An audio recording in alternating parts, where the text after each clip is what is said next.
Hi guys, hello, how are you? Welcome to another episode of West Indian Wednesday. If this is your first time checking this video out, please go ahead and like and subscribe so that you'll receive notifications whenever I do make a post. Every other Wednesday, I try to upload a West Indian Wednesday vlog, and every Sunday, I upload just a regular vlog. So on today's West Indian Wednesday, yes, I'm just jumping right into it. The trend that's going around social media of people repeating a particular word in a sentence for emphasis. It's something that's been used throughout many West Indian islands for many years, for as long as I can remember myself. And West Indians also have, well, as many of you might know, West Indians have a unique way of speaking and of conveying ideas. And if you do not know, you might not be familiar that much with West Indian culture, but hopefully through my West Indian Wednesday vlogs, you'll get a little bit more comfortable and familiar with some of our sayings. But back to what I was saying about the current trend of repeating a word in a sentence for emphasis. I have such a hard time saying emphasis for some reason. I don't know what's going on today. I must be tired. But yes, for example, like someone saying, oh, you mean you're a singer, or you mean, oh, she was hungry. That kind of, that kind of trend. Yes, we are, I don't want to say we're the purveyors, because we might not have been the first, and I'm sure many other people have done this in their cultures as well before it became trendy. But it is a common way of speaking in basically everyday, West Indian slang, West Indian countries, West Indian culture. For example, and we also like to use double negatives. I know for sure Antiguans and Jamaicans love using double negatives. For example, if you see someone that might be, what's a nice way to put it? Maybe, let's say, not attractively challenged, but along those terms. Someone might say the dog ugly, this bad, or that bad. Ugly is already, well, ugly is, we all know ugly is a harsh word. Ugly is already like a negative word, and bad in itself is also a negative word. So to say something is ugly, bad, is done for emphasis, is reinforcing just how strongly you feel about, that particular thing or that particular person. Or we might say, and the contrary is also true. Like, for example, in Antigua, we might say someone mixes, some sort of drink or cocktail or something, or food, something that is sweet, and it's very sweet. It's like bilious. It's like super sweet. We will say something like, that thing's sweet bad, Now, sweet bad doesn't mean that it's bad as in it doesn't taste good. Sweet bad just reinforces the sweet, meaning that this thing is sweet to the 10th power, right? So, for example, like I said, we might say, this rum punch sweet bad, Or, what's another good example to use? Or, or you might see somebody wearing a particular outfit or dress that is very loud, very loud with a lot of bright colors. And we might say something like, I wish she'd go with that pretty outfit.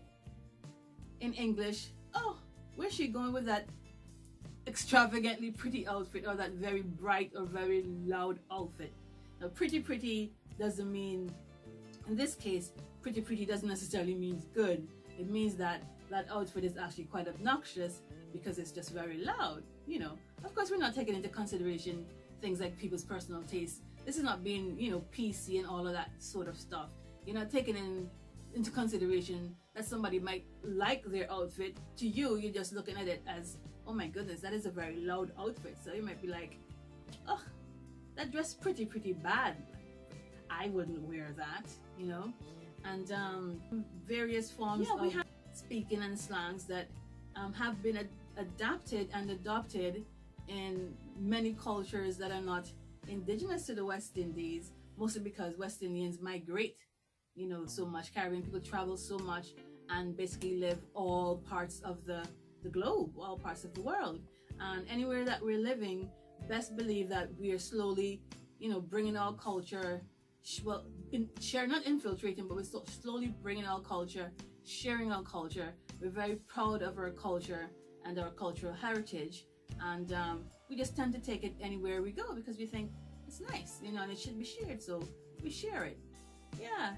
So and for today, I'm going to introduce another proverb, cliche phrase that I know we have in Antigua, and there might be other variations of it as well in other islands, and that is, pick Nina hear what mama say, drink pepper, water, lime, and salt. I'll repeat that. Pick Nina hear what mama say, drink pepper, water, lime, and salt. I'll repeat that in standard English. A child who does not listen or obey its mother will come to the worst ends. Well, that's the definition, that's the meaning. But what I'm actually saying in English is, a child who does not listen to what their mother is saying will drink pepper, water, lime, and salt. Now, if you can think of drinking a concoction that is made of pepper water, lime, and salt, you can imagine that must taste horrid, rancid, the worst possible thing you could possibly think of drinking. So that just goes to reinforce what your parent is trying to tell you, that if you don't listen to what we're saying, if you don't obey us, you will come to the worst possible, maybe not end, but you'll find yourself in the worst possible situation. And of course, no one wants to be in that situation. So essentially, pick Nina hear what mama say, drink pepper, water, lime, and salt. A child that does not listen to its mother or father will find itself in very severe negative circumstances. So it's best to listen. And just for one more, just for closing, this one I know is a popular one as well throughout most of the Eastern Caribbean, and it's saying, stone a river bottom, no sun hot. I repeat, stone a river bottom, no sun hot. In English, a stone at the bottom of the river doesn't know that the sun is hot.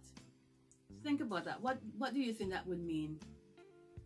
Basically, if you have a stone or a rock that's sitting on the banks of the river, and one that's sitting at the bottom of the river, what sort of experiences might they both have that's different?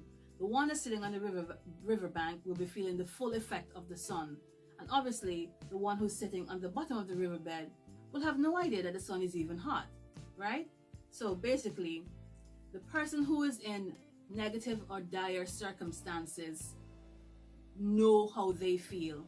So someone who is not in that circumstance or anywhere near to that circumstance shouldn't try to tell that person how they feel or how they should act or behave, because they're at the bottom of the river and they're not feeling the full effect of the sun. All right? Well, that's it for today's West Indian Wednesday. I hope you had a good time with me and that you learned something new about West Indian culture. Sorry today's such a short one, and I also apologize for being absent for the past 2 weeks.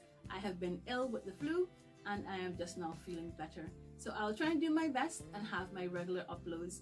But when you're not looking for me on YouTube, you can always find me on my social media, where I tend to be a bit more active. You can find me on Instagram at ChattiNatti, also on Twitter at ChattiNatti, and on Facebook, facebook.com/ChattiNatti. And I do have a WordPress blog as well, where I sometimes write and voice whatever it is that I'm thinking about at the moment, or whatever I want to rant about. And that is ChattiNatti.wordpress.com.